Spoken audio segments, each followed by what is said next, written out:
This is a verse I put in from Isaiah. Do not call conspiracy everything this people calls a conspiracy.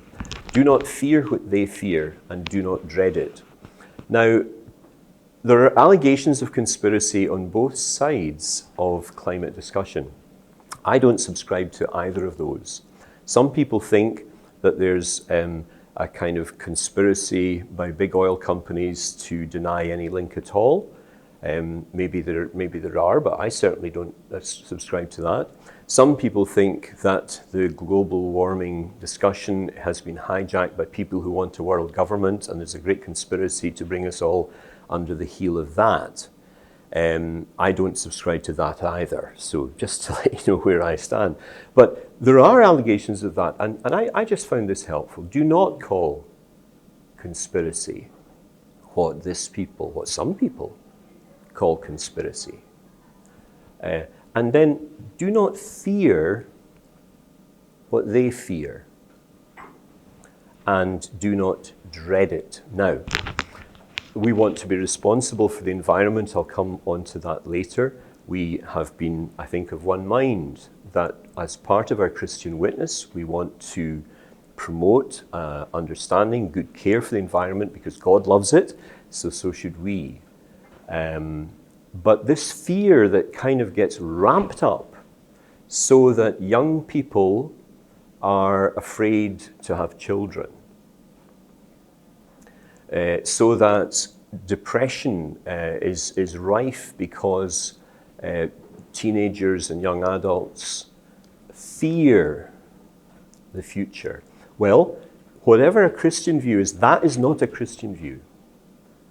We believe in a God who it's not. We fear Him, fear Him, and then you don't have to fear other things. You have to work for a better place. But the fear that's gripping this world, I think, is sad, and I think it's inappropriate. So, that's where I am. I've been there for 13 years. I work in a technical university where there's a huge program of innovation in energy, innovation in robotics, artificial intelligence, much of it driven in a healthy way by concern about carbon emissions and getting them reduced. And nothing of what I'm about to say is in any way meant to downplay that or to not rate it. That's just in case any of my superiors are watching. No, I believe that it's important that the work that universities like ours do to reduce carbon emissions is a good thing. But there's cash implications, and doing what's right is not always totally clear. Why am I interested in this topic as a university chaplain? Okay, so go back 40-something years. This is my PhD. Aspects of late glacial and post-glacial environments in southwest Wales. It's not a bestseller, but it was interesting to do. And I looked down at this microscope for 3 years. I counted 250,000 approximately pollen grains. For those of you who don't know, pollen has got a distinctive thing, sometimes by species, sometimes just by genus. So on the top left there, you have the little triangle with the 3 holes. That's betula, birch, and then I love the headphone ones. You know, that's pine, pinus, and then grasses. This is a trick question if you know any, because actually it's like a football that's been imploded. It's meant to be a round thing with one hole in it, but the hole must have let the air out because it's collapsed, as you can see.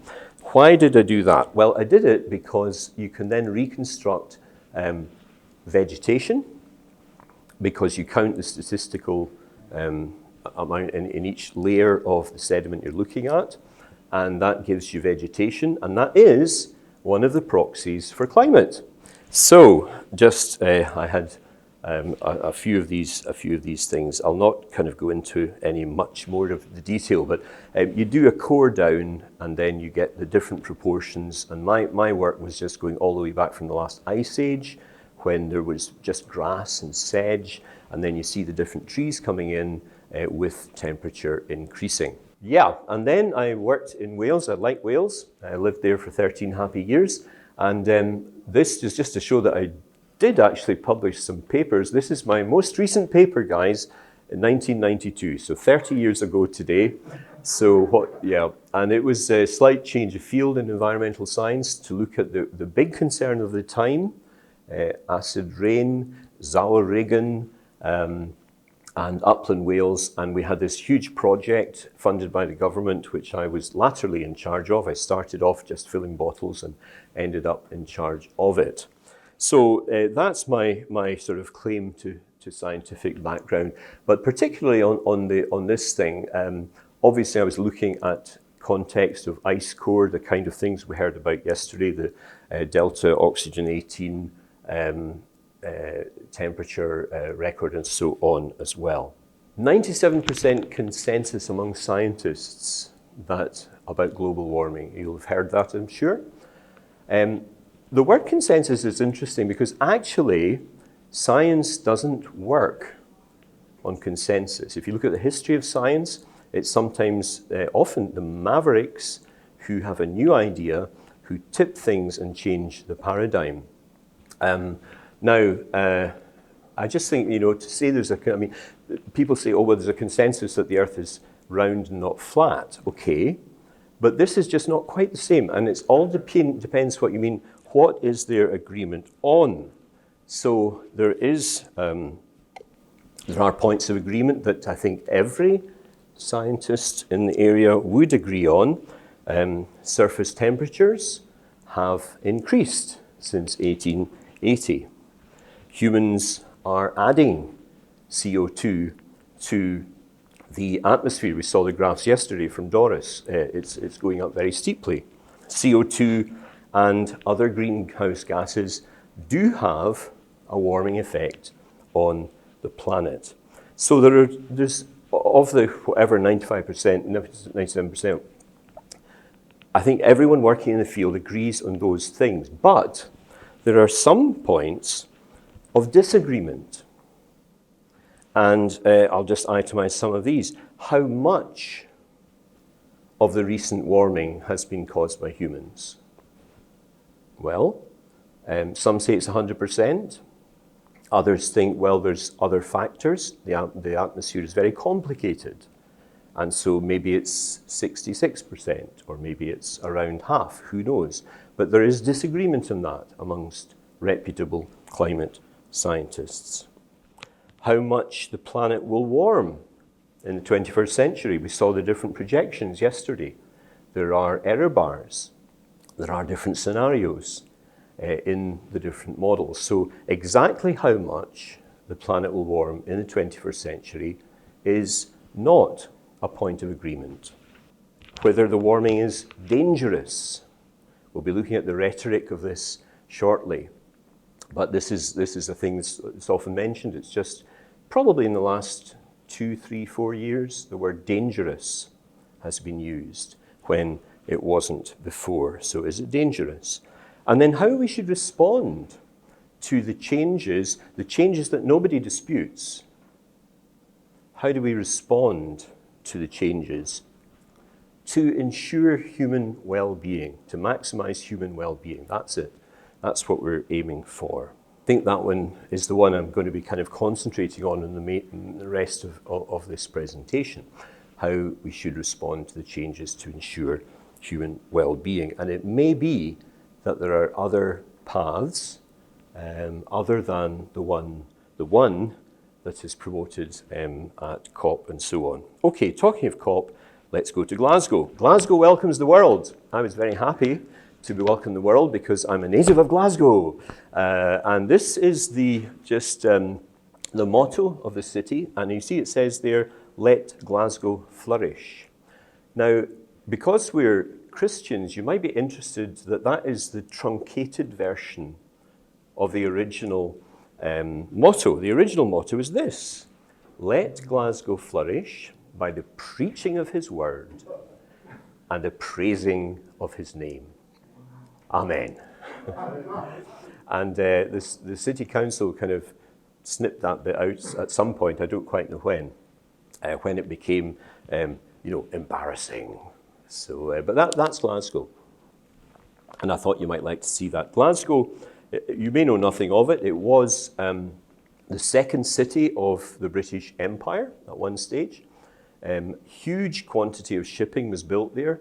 That's nearly all gone now. The QE2, Queen Elizabeth II, was built there.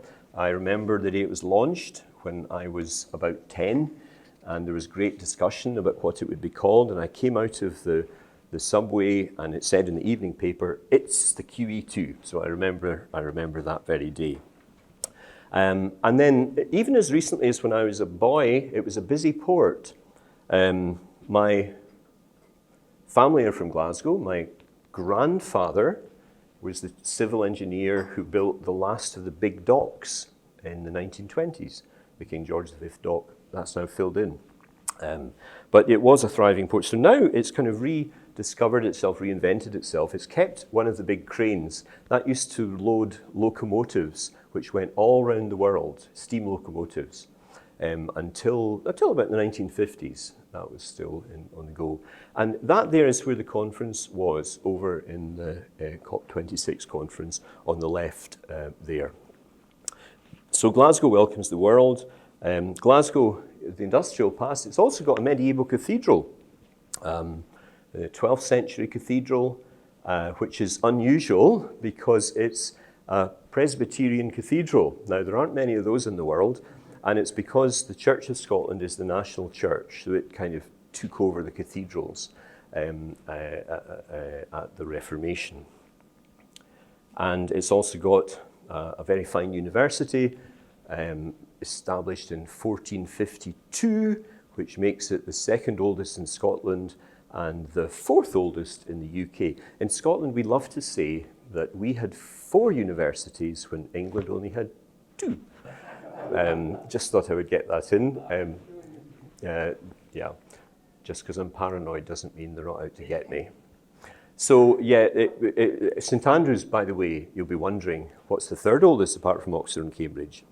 It's St Andrews, of which I am a graduate. And my father and grandfather went to Glasgow, and my son went to Glasgow, but I wanted to be different. Okay, Glasgow welcomes the world. Here it is. And you probably saw the TV coverage. There it is. We've got crowds and crowds of people. We had students going over there for the big march. One in particular, Johanna from Hanover, was there, kind of going. This is from our Sunday service people, was out there, and all the thing that came for that. Huge crowds. But not everyone was happy. The COP, Greta Thunberg, the COP has turned into a PR event where leaders are giving beautiful speeches and announcing fancy commitments and targets, while behind the curtains, governments of the global north are still refusing to take any drastic climate action. And, she was also at the earlier youth meeting saying, all you hear is blah, blah, blah. You probably heard her say that.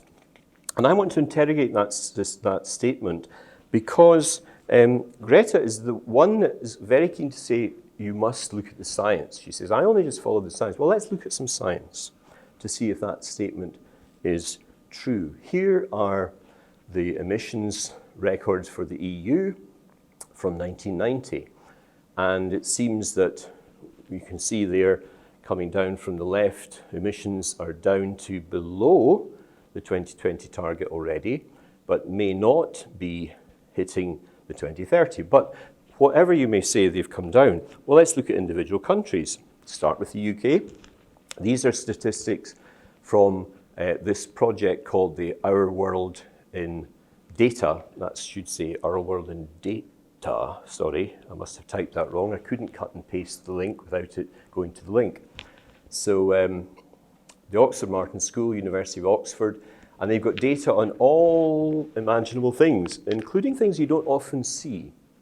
So here's annual CO2 emissions for the UK from 1750 onwards, and you can see, going up, and then a kind of a bit of a blip, the First World War and so on, and then massive high in the 50s, and then down. I want you to look at the numbers. So we're over 600 million tonnes maximum in the 1950s, and now it's down to just over 300 million tonnes. So whatever that is, it's not negligible. Okay. Well, let's look at another. This doesn't have the EU aggregated, by the way. I've nothing to object to about the EU. Some of my best friends are citizens of the EU. But we'll go by country, and we'll just take Germany. It's a good one. So remember, that's the 600 million tonnes. Here's Germany, slightly later starting.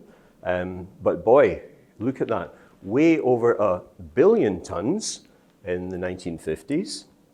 And then some reductions down to, well, if they keep going, they'll just about reach 600 million, which is where Britain was in the 1950s before it started reducing things. So this is some reality, but again, a steep reduction. But let's go to India. Remember, we've got those two figures, the maximum of 600 million tonnes and 1 billion tonnes. Here's India, 2.5 billion tonnes. And that has eased off. That might be COVID too. Certainly, they didn't sign up to abolishing coal at the Glasgow COP. So that's and then let's not leave out China. China, 10, 12, 13 billion tonnes. And I want those figures up there because I think we need to keep this in perspective about what we can actually do in the global north. Sure, we can do things, we can clean things up, but it does get it into a bit of perspective when you see the massive amount that is currently going on. So COP26, there were the different NGOs there, and this is a group called Interaction, which is, I think it's a coalition of all the major international NGOs in the United States. But you know what they say is kind of accepted, I think, by all the NGOs. And this is from their website. The deadly heat waves, mega hurricanes, flooding and droughts we've seen with greater frequency around the world will only become more severe and frequent. We know that climate-induced disasters disproportionately affect people in low-income communities and low to middle-income countries around the world. So that's their perspective. And in Spain, these NGOs have taken the Spanish government to the European Commission with a complaint that not enough is being done. What about Christian groups? Well, really, if you look at these, European Christian Environment Network, Arosha, John Ray, really they just say the same. So you might think, well, what's to discuss? Whether that is a strict following of the evidence or whether it's just kind of saying, well, the experts say this, so that's what we're going to do, I don't know. But government responses to COP, I think Greta Thunberg did have a point that there was an awful lot of rhetoric and promises and things like that and PR. There was a lot of that. But was anything achieved? Well, I think most commentators said that the measures agreed by the governments were better than they had feared, but not as good as they had hoped. But many governments, let's not forget, still not implemented what they agreed to in previous COP gatherings. So, coming on to the climate crisis. Now, some may be offended by that question mark, but it's the word crisis. It's not the warming that I'm got a question mark against, but it's the crisis word. There is this changing terminology. And if you're like me, you've been following this for 30 years, you'll know that it initially was global warming until there was a kind of a standstill. The length of that's disputed. Might have been 10 years, might have been 15. And then the word climate change came in. So if it snowed in Toronto or somewhere that was not expecting it at that time of year, that was climate change. And if it was hot, that was climate change. Then more recently, maybe 5 years ago, climate disruption. And then Coming more recently still, climate crisis, climate emergency, and the UN's latest one, Code Red for Humanity. And I just draw your attention to that because we did start down at the bottom. Now, maybe that's because things are getting worse, or maybe it's because there's a push to get people's attention because they had stopped paying attention. We'll leave that with you. You can see what you think. But interestingly, the IPCC itself does not use the words crisis, catastrophe, or even dangerous. It doesn't use those words. Instead, it sticks to scientific terminology and it uses the term reasons for concern. So going into that really, a brief review of rhetoric versus reality. Rhetoric is very important here. Some say it's important to get people's attention. I think as a Christian, I want to stick to what's true. So we've got this. We are quite literally, you know the expression last chance saloon from US Westerns. It means it's the very last possible minute. You're in the last chance saloon. And that was Prince Charles at COP. There he is at the COP meeting in Glasgow. And then here's another one. Humanity is about 5-0 down at half time, using a football analogy. That was, now these are British people because of course it was in Britain and these were the ones that got the headlines. Humanity is about 5-0 down at half time, said the British Prime Minister. And then this is more shocking. The Archbishop of Canterbury. People will speak of government leaders in far stronger terms than we speak of the politicians who ignored what was happening in Nazi Germany, because this will kill people all around the world for generations. It will allow genocide on an infinitely greater scale. Now, I'm glad to say that the Archbishop apologised for that, because you can imagine the utter outrage that that claim generated. So he has withdrawn it, but he said it, and it was just symptomatic that rhetoric can get carried away. Yes, I've taken an extreme one there, but it's important that we can just try and interrogate the rhetoric and say, is this reality? Well, a good question. Let's have a look at this. We can see here, well, we heard yesterday how the floods, the fires, the heat waves that have plagued the world recently are, for many observers, proof that the impacts of climate change have already become catastrophic. And we heard how in Europe more than 150 people died in the floods in the Rhineland. Tragic, shocking, of course. And in the United States, the wildfire season started earlier and lasted longer, razing hundreds of thousands of acres around the world. Hundreds died from heat waves. But look at the statistics of the last 100 years. This is global annual death rate from natural disasters by decade. Third one in is the 1920s, and the color coding is blue is drought, then there's earthquake, flood, and so on. Storm is yellow. And the scale on the left there is annual death rates from natural disasters per 100,000. So it's the death rates per 100,000. So that's taking account of population, has of course increased fourfold since the 1920s. And yet, as you can see, when we come down to the later figures, I mean, in that decade, in the 1920s, 5.4 million people died from natural disasters. In the 2010s, just 0.4 million died. And then globally, the five-year period ending in 2020 had the fewest natural disaster deaths of any five-year period since 1900. And you can get the source of that from the same place, the Oxford Martin School project. And this decline, remember, occurred when there was a fourfold increasing of population. And temperatures did rise by more than 1 degree in the last 100 years. There's no one disputes that. Temperatures have risen more than 1 degree above pre-industrial levels.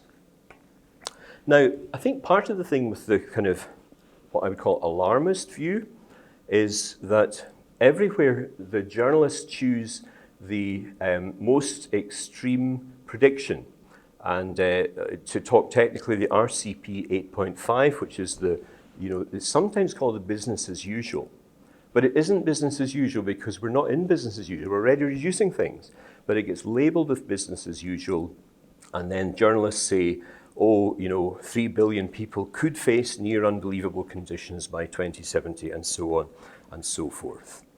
People are more scared. They're not having children, I mentioned, than they need to be. Climate change is a challenge, but we're not in the last chance saloon, if that means that we face some inevitable catastrophe. And we're not 5-0 down and facing ruinous defeat, as the politicians were saying. And we're definitely not facilitating a worse genocide than Hitler's. Well, let's look now at some failed predictions from the past. These are predictions from models of their day. The models have been modified. Rising seas could obliterate nations, UN officials. That's from the Associated Press, June 30th, 1989. And you may remember the government of the Maldives had a cabinet meeting underwater just to kind of put that in. Could obliterate nations by the year 2000. See that? That's just been picked out from the text there. Rising seas, it was said in 1989, could obliterate nations by the year 2000. Mr. Gore, in 2008, and this is, I picked this because it's speaking to a German audience, 2008, predicted the North Polar ice cap would, not could, would be completely free in 5 years from 2008. And he made this prediction to a TV audience during one of the previous COP meetings at COP15 climate conference. Then another former Prime Minister of the UK, Gordon Brown, this one from 2009, and he says, "We have fewer than 50 days to save our planet from catastrophe." So you see what I mean about rhetoric versus reality. And I do get quite passionate about this because I don't like people to get scared. Fewer than 50 days. This is from 2013 from The Guardian, a liberal British newspaper. US Navy predicts summer ice-free Arctic by 2016.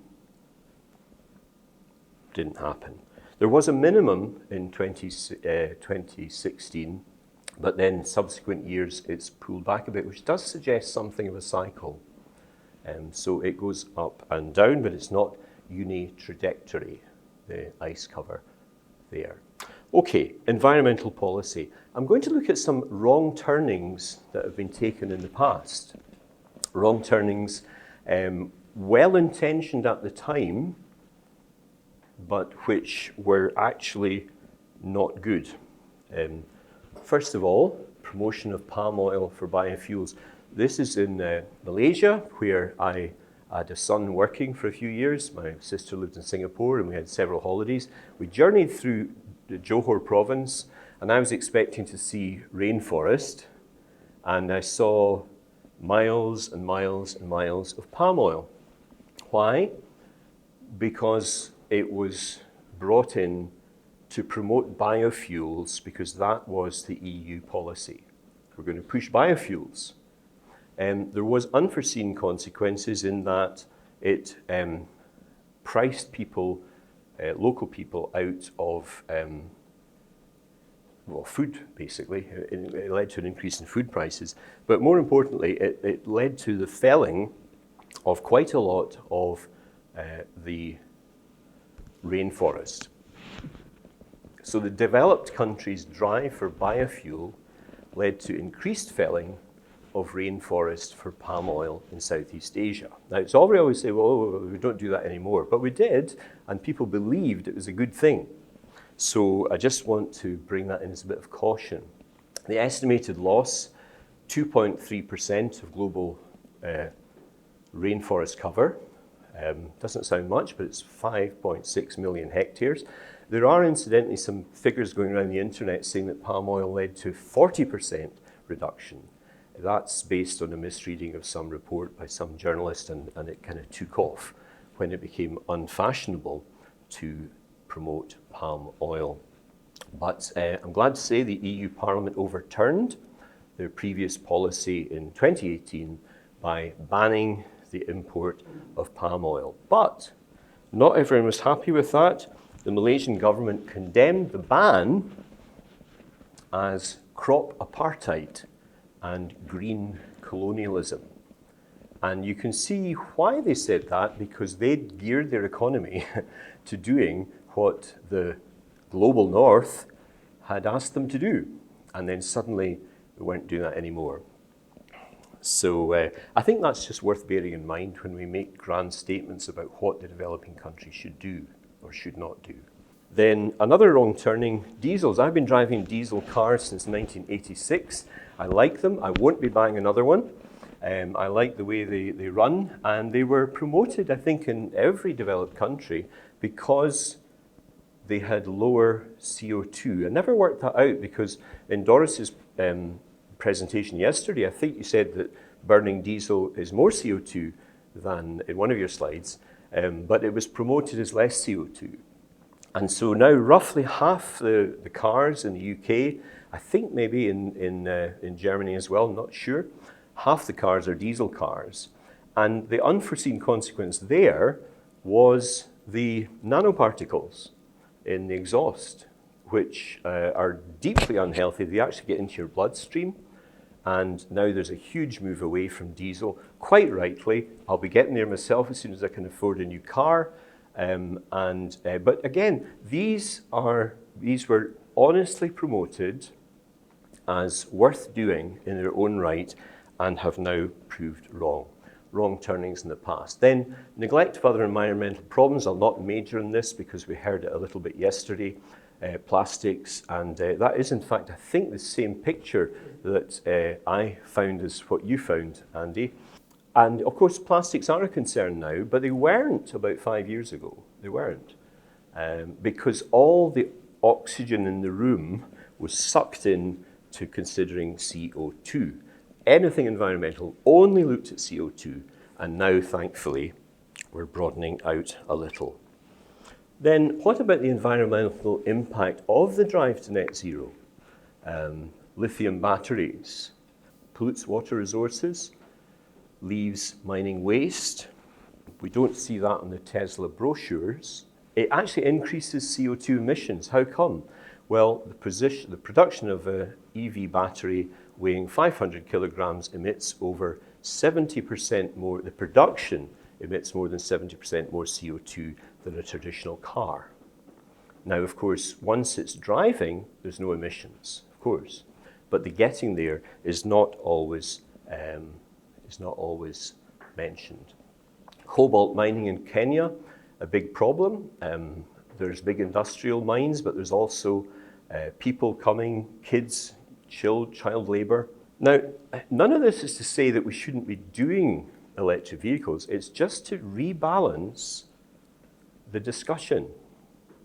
If someone takes medication, say for high blood pressure, some of you may be doing that, some of you older gents, I don't know, then there's side effects, and everybody knows that. You get dry mouth, whatever it is. Now, that's not to say you shouldn't take the medication, but it is to say don't pretend there are no side effects. And sometimes, just possibly, the side effects get so severe that it's worth questioning the treatment itself. Then there's technical difficulties of achieving net zero. There we are, solar on the left and wind farms on the right. And I think it's good to have these things. You know, I'm not against them, but I'm just trying to rebuild the some perspective here. I think we need to be a wee bit humble and recognise the possibility of hubris in discussing this, that we're just saying there's this one possible solution only. We need to be humble because of the mistakes that have been made in the past about unforeseen consequences. Well, ongoing requirements for baseload, of course, I mean when there's no decent sunshine and when the wind doesn't blow. For a 3-week period, 2 winters ago, there was no wind. In the UK, in Germany, there's no wind because of a massive anticyclone. And what do anticyclones do in January? Well, they mean there's no cloud cover, which means it's cold. And what happened? Well, in the UK, we had to fire up old disused gas stations and one coal station. Why? Why is that a problem? Well, firing it up from nothing is worse than keeping it running low all the time. You do need something for what happens when there's not enough wind or not enough shine. Some say it should be nuclear, some say it should be gas. Just to take the case of Scotland, our small country of 5 million people, we used to have 2 big coal power stations. We now have none. We used to have 2 nuclear power stations. One was closed last year, the next one's closing in 2 years' time. What happens then? Well, we'll end up importing electricity from England, which will be used by gas. But we like to say in Scotland, of course, we don't use that. We're completely renewable. There is the landscape impact. This is Whiteley Wind Farm near Glasgow. It's actually it's the moorland behind where I grew up. Tangential, but quite interesting fact. I used to go up there as a boy for a walk with my New Testament, and it was up in the moors there that I first felt God calling me to ministry in later life. I was about 15 at the time. Well, there are now 215 Siemens and Alstom generators, 539 megawatts. We used to be the biggest wind farm in Europe, but we've been beaten by the Romanians. And Fontanelle in Romania is now bigger. But this is pretty big. It's so big you can't actually photograph the whole 215 because it would be too wee to see. You'd have to have a satellite. Technical difficulties in achieving net zero. I mean, maybe some of you think I'm a bit of a Jeremiah here, like I'm just kind of telling you all the problems, but I'm doing this to rebalance the discussion ethically because there are downsides to any action we take. The ongoing requirement for baseload, electricity networks will need massive upgrading if we're to move to completely renewables. Well, why? Because the wind is in the north and west of Scotland, but the population in Britain is in the south and east of England. And if you do surveys of who likes wind farms, they do them UK-wide. And there's a massive bias, if you like, towards people in London and the southeast who will never be near a wind farm. Yeah, they're in favour of them. The people who are next to them, not so much. Although there are incentives that you can give in policy, cheaper electricity for locals, and that's maybe a way forward. But it's not simple, electricity networks. Problems accessing charging points. I live in an area like this where you can bring your car in the front drive, you can plug it into your charger and so on. 2 miles down the road, 2-3 kilometres down the road, we have the poorest area in Edinburgh, Muirhouse Estate, highest incidence of multiple deprivation. But people do own cars, old bangers, dirty diesels, that's all they can afford. They can't afford a Tesla. And even if they could, there would be nowhere to charge them. Maybe we need more and more charging points, but you'll never get them in big flats. And how many would you need to satisfy demand? Maybe it can be done. Maybe it can be done, but not enough people are asking the question. There are downsides to on a technical level. The economic impact of net zero.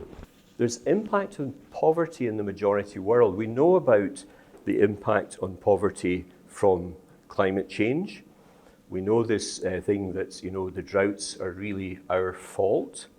It's very difficult to nail a particular weather pattern on temperature or on CO2 itself. CO2 definitely is linked with temperature, but whether that feeds over into every bad thing that happens is less sure.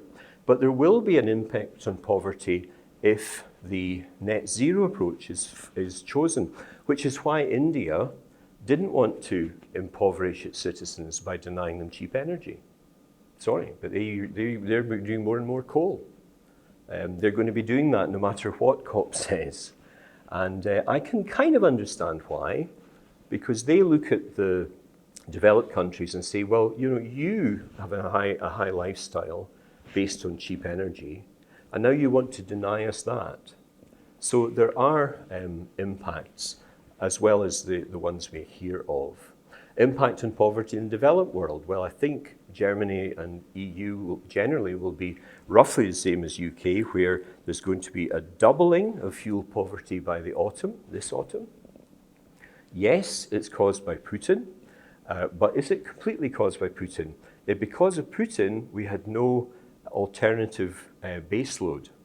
And I'll save our German friends embarrassment. 43% of us in this group are German, 6 out of 14.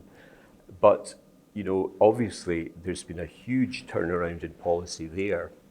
But there will be an impact on poverty if we pursue net zero without adequate backup. Geopolitical considerations, of course, Putin and so on, unforeseen, but that happened. But there's other ones as well. If we move all the kind of dirty stuff out to China, then China becomes more powerful. So what should then be done? Should nothing be done? No one is saying nothing should be done. But the impact on poverty, if you think about a hurricane coming to the Caribbean, it's possible that the impact on Florida would be 0 deaths. It's conceivable, because they're rich and they've built resistant homes. The same hurricane goes to Haiti, and thousands can die instantly through drowning, and thousands more in disease epidemics like cholera. Well, what's the difference? One is rich, the other is poor. If we don't keep the economy going, then there's no way of getting Haiti richer. And that will cost lives. The richer the world gets, the better the world will cope. But many who advocate drastic moving to net zero have somehow taken against economic growth. And in this view, the Industrial Revolution, powered by fossil fuels, was our fall in theological terms. And the consequence is, according to the United Nations, extinction. Well, I don't buy that. I think we should try to get more people resistant to hurricanes by having things sorted. Well, I mentioned that there's a consensus on certain things, that warming is happening, that CO2 is rising, and so on.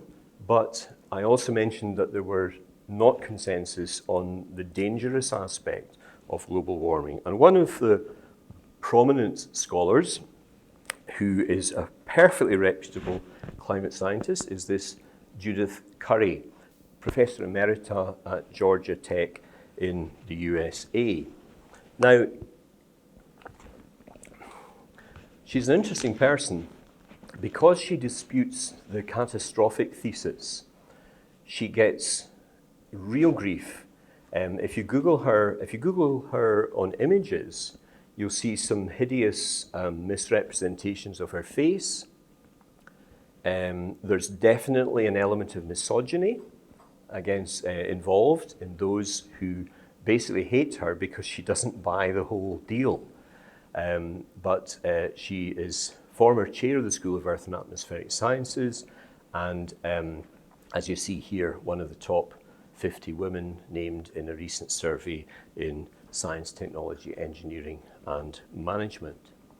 And she is not alone, but she has suggested some steps that could be taken, and she calls it Plan B. Plan A is the one that we're, I think, familiar with. Plan A is based on rapid reduction of CO2 as the only ethical policy option to prevent dangerous global warming. We've seen dangerous is not mentioned by the scientists not in the IPCC report. Well, why do we need a Plan B? Plan B, because really, well, despite numerous UN treaties, I mean, how many COPs have there been? Well, that's 26. Despite numerous treaties, CO2 is continuing to rise relentlessly. And by 2050, the CO2 emissions will be dominated by whatever India or China choose to do or not do. That's the fact. No matter, remember those figures of the, what was it, 12 billion tonnes versus the UK's 300 million tonnes, Germany's, whatever we do, that's what's going to happen. So apart from scientific uncertainties, the weakest part perhaps of the UN agreement is that it's dangerous. It's based on linking warming to extreme events, which is tenuous at best. It may be a link, but it's not proven. So why a Plan B? Well, what would a Plan B look like? Well, Plan B would look like it may make matters worse by increasing poverty and becoming technically unfeasible if we keep on Plan A. And with only, as I said, a barely noticeable effect on global CO2 levels. Plan B would keep economics strong and make sure that everyone was having access to affordable energy. And that doesn't mean do nothing. It doesn't mean that. It means a broader plan. Dropping the timelines is what they advocate. And accelerate energy innovation, the kind of thing my university is doing. Better insulation, cleaner energy. Of course, we want cars not to pollute and have nanoparticles in children's lungs, but have clean energy and cheap energy that people can afford without plunging many millions more into fuel poverty. Developing countries, they don't want to just survive. We hear a lot about they want to survive. They want to thrive. They want to have a better standard of living, and a better standard of living comes from affordable energy. So climate, by the way, what should the model be? Is the climate in 1700 got to be the same as like a benchmark for all time? Well, I don't know. Why choose that? Climate is not an end in itself. It's got to be the object that we should be aiming for ethically is to increase human well-being. And my concern is that the Plan A, which is, move as fast as possible to get everything onto renewable, and my concern is that that will make people cold in the northern countries, and cold kills more people than heat does globally. Cold kills. And that in the developing countries, they will be kind of told again, like they were told with the biodiesel, told what to do in a way that it may not be helpful for them. Well, conclusions then. There is, it's an ethically complicated issue. There is a biblical basis for environmental concern. I think we've all been discussing that in the different groups. Of course, it's to do with stewardship, which the word steward in English, by the way, it was the king's representative who looked after the place as if it was his own. And that's what we should do. We should, it's God's planet, but we should look after it as if it were our own. We're doing it on his behalf. Now, the net zero plan does have many positive features. It's good that we're moving away from polluting vehicles. Those things are positive. But rushing to net zero does have significant negative features. And I almost never, if ever, hear about those. And they're important and they're significant and they have to be in any ethical equation. I think, that's really where I would leave it. Biblical basis for environmental concern, obviously we said stewardship, we've had others.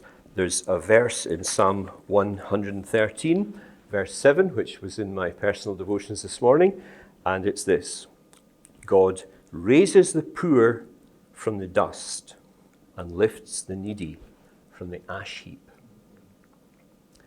I want to be part of that. I don't want to adopt policies which seem to be good, but may lower the poor further into the dust and may push them down, the needy, further into the ash heap, which is what I fear may happen. So thank you very much for listening, and I'll just mention a couple of resources. I have found this book extremely helpful. It's quite unusual. It's Richard Bauckham, the New Testament scholar, but he also does Old Testament in this book, and he's fully engaged that there is a problem with climate and we need to do something. But his whole approach really is that it's God's world. He pulls out different, particularly Old Testament passages and gives them, well, a fresh look, shall we say, about how God views his world. And the way God views his world is surely the way we should use his world. And then, for the sake of balance, I've got netzeroclimate.org, which is a website promoting net zero. And then there's netzerowatch.com, which is a website highlighting some of the problems with net zero.